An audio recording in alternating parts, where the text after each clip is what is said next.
یعنی عثماني غنی رضی الله عنه رسول الله صلی الله علیه وسلم د عمل خلاف عمل کړي نعوذ بالله او بیا علی رضی الله عنه باقي قائم پاتې شوی سور لسو کال مسلمانان باقي قائم پاتې شوی دي نن په گاړی ټماټر را پاسي اگر خرسي اگر پاسيږي او عمر فاروق رضی الله عثماني غنی د نبی صلی الله مخالفت کړي دي کا شتار خلما تشوی خدا خبر دی نه کړي خلیفہ راشد Islamic Sound System رابطہ نمبر 0300 5949 296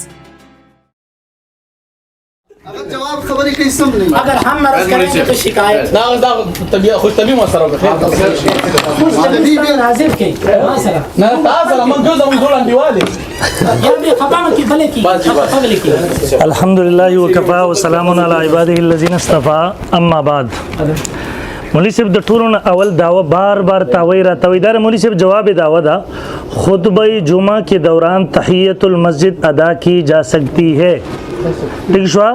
د جمعې د خطبه په دوران کې تحیت المسجد ادا کېدې شي مجهول دا ویلي کې له خو بیا هم د خطبه په دوران کې دا تفصیل نشته چراغ ولاړو کې ناستو ودرې دا مولوی صاحب د زیات تفصيلات پکې دوی ما په خپل دعوه کې دوه اجزا لیکلیو اول نمبر د خطبه په دوران کې استماع او انصات لازم او صلات او کلام مکروه دي الحمدلله په دواړو باندې زه مسلسل دلایل پیش کوم مولوی صاحب دا فیصله تم کوي ته جج نه جوړ شوی دا فیصله به ان شاء الله ولې څوک اوري وګوري دا به وی فیصله کوي چې ما په خپل دعوه دلایل پیش کړی دي کنه دي پیش کړی ستا سره غوغه درې قسمه روایت دی راغی ما جوابات کړی دي بیا قطعاً 334 134 140 بشور لګیا اوسېګا دا ټول خلکو تنن پته لګیدل چې مولوی صاحب سره هیڅ دلیل نشته ان شاء الله العزیز دویم نمبر مولوی صاحب ما ته وای تار قرآن نه څه پیش کړی دي پته نه لګی دا ملګری یا کانه دي یې دماغ کار نه کېدلته ما ورته ویلو چې خطبه په دوران د خطبه په باره کې دا نازل شوی دی یعنی چې کله خطبه شروعي خاموشي استماع او انصات لازم دي خو جوز د سمجھ نه راځي زه سو کما دویم نمبر دی وای ته دا ثابت کړ چې ایوب ابن نوحیک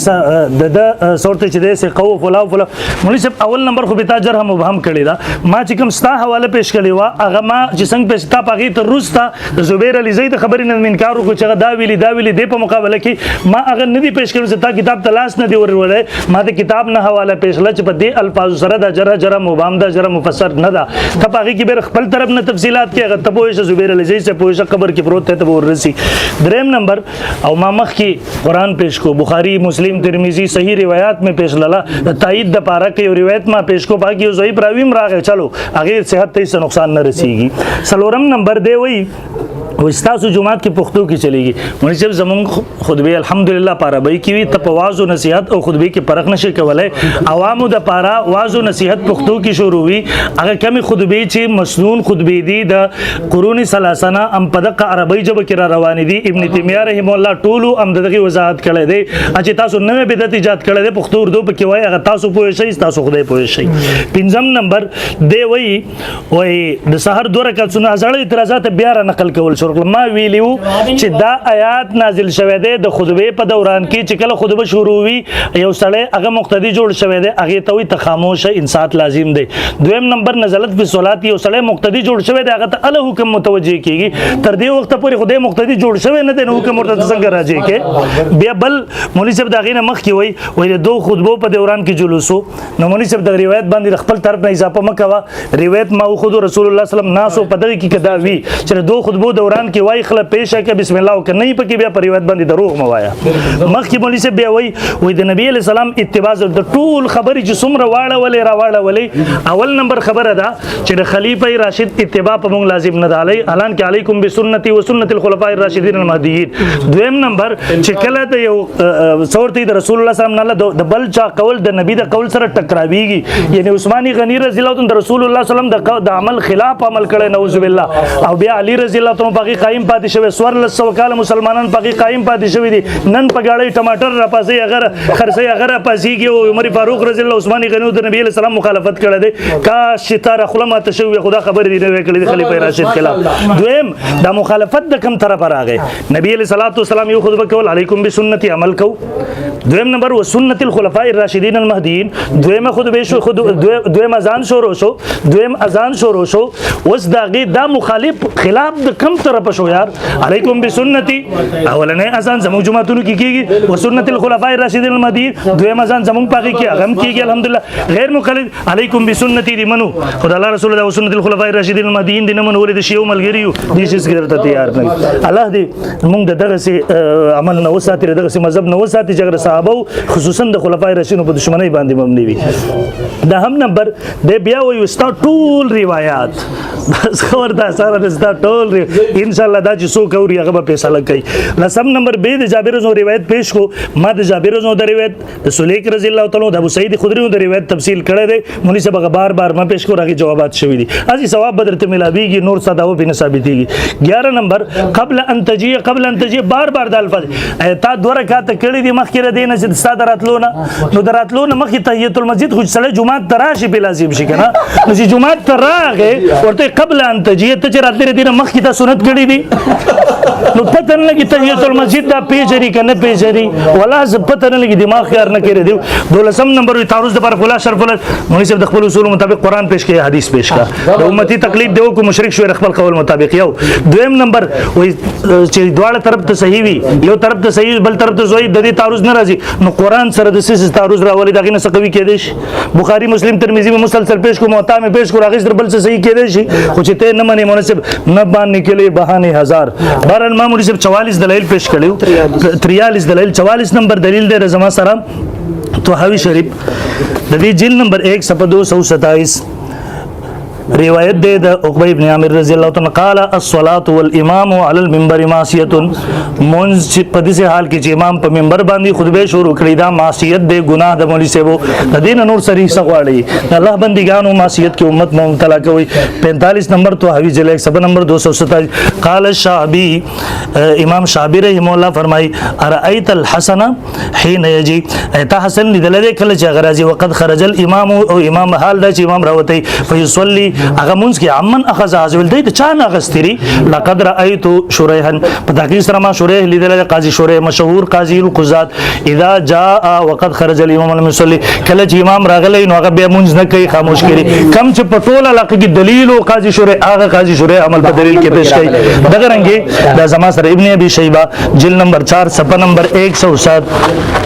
روایت حدثنا وكيع شعبة قال سألت الحكم وحمادا عن الكلام اذا خرج الامام حتى يتكلم واذا نزل قبل ان يصلي فكرهه الحكم دا حکم مکروه وګڼل حکم دا مکروه ګڼل مولوی سے مسلسل روایت اور دا دلیل نمبر 47 طحاوی جلد صفحہ نمبر 227 عن مجاهد روایت در مجھے انه کرہ هغه مکروه ګڼل ان يصلي والامام يخطب چې سړی مونږ کوي په دې حال کې چې امام خطبه وي خطبه په دوران کې کوم چې زما دعوا تداوی دواړه اجزا مولوی سے باغ پیش کوم دغه رنګ زما سره مولوی صاحب دلیل نمبر 48 اور وہ فرمائے قال رأيت عبد الله بن صفوان دخل المسجد يوم الجمعة وعبد الله بن زبير يخطب على المنبر وعليه ازار ورداء پدې وخت کې صادر په وګ باندې او پټکي وهله پدې وخت کې راغې فاستلم الركن ثم قال السلام عليك يا امير المؤمنين ورحمه الله وبركاته ثم جلس ولم يركع کیناستو هغه دغه دوه رکعات منځونه کو صحابي رسول د بهر نه راغله د خطبه په دوران کې راغله دغه رنګ دلیل نمبر 49 دلته کې د روسته ورکو روسته درکو اوس په کې دلایل ټیم دلیل نمبر 49 ابن ابي شيبه جلد نمبر 4 صفحه نمبر 72 عن الشعبي قال كان شريح اذا اتى الجمعه كل چې جمعه تر اتلو فإن لم يكن خرج الامام ک امام بنو راوته صلى ركعتين منذ یو کو دو رکعت وان كان خرج کچته امام راوته خطبه شروع نو جلس کې بناستو وختبا او دغه سي طریقې سره وکیناستو استقبل الامام امام ته مخلف فلم يلتفت يمين ولا شمال نبه مونږ کو نه به خیګس طرف تکاتا په دې وخت کې بیزان پابند کړو دغه رنګ زما سره دلیل نمبر 50 مصنف عبدالرزاق جلد نمبر 3 صفحه نمبر 245 سنتا جا شرماتا جا اورا شرمېګا خپل مذهب باندې ماتم کوا صفحه نمبر 245 ان شابي ان سورہ ان قال اذا كان يوم الجمعه کله چې ورځ د جمعه اتل مسجد فان كان الامام لم يخرج صلى ركعتين وان كان قد خرج لم يصلي امام براوته خطبه شروع کړو به مونږ نه کوو هم د قریب د نه به خیګس طرف تکاتا دغه رنګ دلیل نمبر 51 طحاوی شریف جلد 1 صفحه نمبر 227 ان باقلا بتا جاء يوم الجمعه والامام يخطب دے برابر پرز د جمعه حال دا چې امام خطبه شروع کړي وا فجلسا ولم يصلي دے بکین استو منځ نه کو دغه رنګي دلیل نمبر 52 ابن ابي شيبه جلد نمبر 4 صفحه نمبر 71 عن خالد قال رايت شريا ما شريا اللي دخل يوم الجمعه چاغه داخل دو پرز داخل بس پرز من ابواب کندا فجلسا ولم يصلي کې بنا استو دا منځ نه کو د رکعات به خطبه په دوران کې نه کول دغه رنګي دلیل نمبر 53 مسند عبد الرزاق جلد 3 صفحه نمبر 445 قال معمر فرمای قال سألت قتادة عن الرجل يأتي والإمام يخطب يوم الجمعة ما ته تاسو کو د قتاده نه چې امام خطبه شروع یو کس په دوران کې راشي ولم يكن صلى او يصلي هغه موږ نه کله موږ وکي فقال اما انا فكنت جالسا هر چیز هم زکه نم زده موږ نه کومه دارنګ دلیل نمبر 54 ام دقه جل صفا عبد الرزاق روایت کړي ابن جنان عطاین قال قلت له جئت والامام يخطب يوم القيامه تركوا چې تراشه په دې حال کې چې امام خطبه ته 2 رکعات کې ترامونس کې قال اما والامام يخطب فلا اكن لاركع امام خطبه شروع نو زاد 2 رکعات نه کوم زدا مونږ نه کومه در صحابه کرامو تابعین عمل پیش کومه مولوی صاحب ته بیا الدوحہ اسلامک ساؤنड सिस्टम हर किस्म की इस्लामी मुहाफिल मजालिस जलसों और कॉन्फ्रेंस के लिए आला साउंड सिस्टम फराहम करने का मयारी सेंटर जदीद DSLR और ड्रोन कैमरा से वीडियो रिकॉर्डिंग की सहूलत मौजूद है। अल दोहा इस्लामिक साउंड सिस्टम राबता नंबर 0300 5949 296